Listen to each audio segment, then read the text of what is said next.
திருத்தணியில் ஓடும் ரயிலில் 4 சிறுவர்கள் வடமாநில தொழிலாளர் ஒருவரிடம் ரீல்ஸ் எடுப்பதாக கூறி அத்துமீறியிருக்கின்றனர். அதை அந்த இளைஞர் விரும்பாத நிலையில் ரயில் நின்றவுடன் போதையில் இருந்த 4 பேரும் அந்த இளைஞரை ஆளில்லாத இடத்திற்கு இழுத்துச் சென்று சரமாரியாக வெட்டியுள்ளனர். இந்த சம்பவத்தை வீடியோவும் எடுத்துள்ளனர். வெட்டப்பட்டு உயிருக்கு போராடி கொண்டிருந்த இளைஞரை சுற்றியிருந்தவர்கள் மருத்துவமனைக்கு அனுப்பி வைத்தனர். தற்போது அந்த இளைஞர் மருத்துவமனையில் சிகிச்சையில் உள்ளார். இந்த சம்பவத்திற்கு இந்தியா முழுவதும் இருந்து ஏகப்பட்ட அரசியல் தலைவர்களிடமிருந்து கடுமையான விமர்சனங்கள் வருகின்றன. அரசியல் தலைவர்கள் மட்டுமின்றி சினிமா பிரபலங்கள் பலரும் தற்போது இந்த ஒரு விஷயத்தை கண்டித்து வருகின்றனர். இயக்குனர் ப. ரஞ்சித் தனது எக்ஸ்தல பக்கத்தில் திருவள்ளூர் மாவட்டம் திருத்தணியில் நடந்த மனிதமற்ற கொடூர செயலை கண்டு நெஞ்சம் பதறுகிறது. அண்மை காலமாக தமிழகத்தில் அதிகரித்து வரக்கூடிய போதைப்பொருள் கலாச்சாரத்தை தடுக்க தவறிய ஆட்சியாளர்களுடைய மெத்தன போக்கே இதுபோன்ற சம்பவங்களுக்கு முக்கிய காரணம்.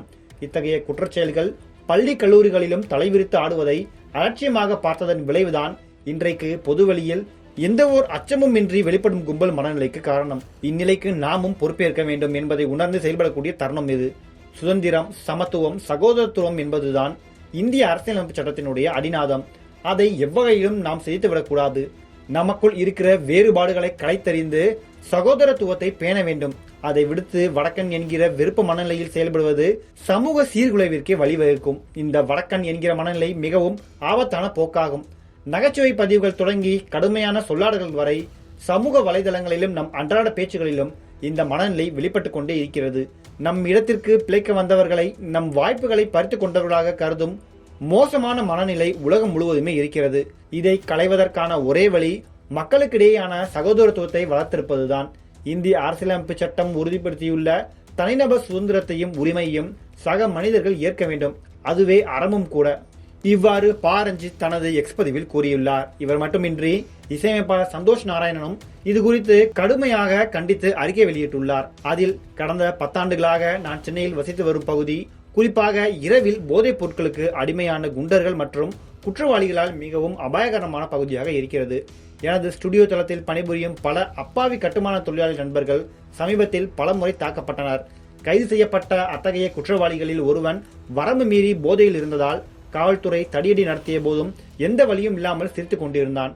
மேலும் இந்த தாக்குதல் நடத்துபவர்களில் பெரும்பாலானோர் பெருமை மிக்க இனவெறியர்கள் மற்றும் பிற மாநிலங்களைச் சேர்ந்த மக்களை கண்மூடித்தனமாக வெறுத்து தாக்குபவர்கள். பல உள்ளூர் அரசியல் பிரிவுகளும் பல சாதி அடிப்படையிலான குழுக்களும் தங்கள் வாழ்க்கையையும் மற்றவர்களின் வாழ்க்கையையும் அளிக்கும் இந்த பெரும்பாலும் இளம் சிறுவர்களுக்கு ஆதரவாக ஓடி வருகின்றன என்பதை நாம் ஒப்புக்கொள்ள வேண்டிய நேரம் இது. இந்த சம்பவங்களின் யதார்த்தங்களை நாம் ஏற்றுக்கொண்டு இன்னும் யதார்த்தமாக செயல்பட்டு பல பாதிக்கப்பட்டவர்களை காப்பாற்ற முடியாதா?